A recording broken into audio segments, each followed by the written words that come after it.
Hello friends, അപ്പോൾ നമുക്ക് രാവിലത്തെ കുറച്ച് നേരത്തെ പണി കണ്ടാലോ. അങ്ങനെ രാവിലെ എണീറ്റ് കുളിയൊക്കെ കഴിഞ്ഞ് അടുക്കളയിൽ കയറിയിട്ടുണ്ടായിരുന്നു. ചോറ് വയ്ക്കാൻ വേണ്ടിയിട്ട് വെള്ളം അടുപ്പത്ത് വെച്ചിട്ട് തീയൊക്കെ കത്തിച്ചിട്ടുണ്ടായിരുന്നു കേട്ടോ. പിന്നെ വീതനൊക്കെ ഒന്ന് അടിച്ചോരി തുടച്ചൊന്ന് വൃത്തിയാക്കി എടുത്തു.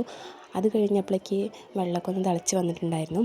അങ്ങനെ അരിയൊക്കെ അടുപ്പത്തിട്ടിട്ട്, അതായത് ഉച്ചത്തേക്കും കൂടി കൂട്ടിയിട്ടാണ് ചോറ് വയ്ക്കുന്നത്. അപ്പോൾ അരിയൊക്കെ അടുപ്പത്ത് ഇട്ടു. അത് കഴിഞ്ഞ് പിന്നെ ചായ വെക്കാൻ നിന്നു കേട്ടോ. അങ്ങനെ പാൽ ചായയാണ് വെക്കുന്നത്. അപ്പോൾ അത് ഗ്യാസിന്മേൽ വെച്ചിട്ട് അവിയലുണ്ടാക്കാൻ കഷ്ണങ്ങളൊക്കെ നേരാക്കി അവിയൽ വെച്ചിട്ടുണ്ടായിരുന്നു. പിന്നെ വെച്ചത് അമരക്കപ്പേരിയാണ്, അതും ആയിട്ടുണ്ടായിരുന്നു. പിന്നെ നേരെ തേങ്ങയൊക്കെ പൊട്ടിച്ചെടുത്തിട്ട് ചട്നി അരയ്ക്കാൻ വേണ്ടിയിട്ട് തേങ്ങയൊക്കെ പൊട്ടിച്ചെടുത്തു. അപ്പോൾ രാവിലത്തേക്ക് നൂൽപുട്ട് ഉണ്ടാക്കാൻ നിന്നേ.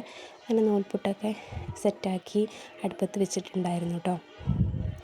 അങ്ങനെ അത് കഴിഞ്ഞിട്ട് നേരെ അടുത്ത് നിന്നത് ചട്നി അരയ്ക്കാൻ വേണ്ടിയിട്ടാണ്. ചട്നി അരച്ച് ചട്നിയായി. അത് കഴിഞ്ഞ് നേരെ തക്കാളി കറിയും വെച്ചു കേട്ടോ. തക്കാളി കറി വെച്ച് പിന്നെ കോഴിമുട്ട പൊരിച്ചെടുത്തു. അപ്പോഴേക്ക് നൂൽപുട്ടൊക്കെ ആയിട്ടുണ്ടായിരുന്നു. അങ്ങനെ വീതനയും ഗ്യാസിൻ്റെ അവിടെയും ഒക്കെ തുടച്ച് വൃത്തിയാക്കി എടുത്തു കഴിഞ്ഞു. പിന്നെ നേരെ ചോറാക്കാൻ നിന്നു. ഇലയിലെ ചോറ് കൊണ്ടുപോവുക. അങ്ങനെ ചോറാക്കി, പിന്നെ മുട്ട പൊരിച്ചതാക്കി, അവിയലാക്കി, കറിയാക്കി, പിന്നെ കുറച്ച് അച്ചാറുണ്ടായിരുന്നു, അതുമാക്കി സെറ്റാക്കി കേട്ടോ.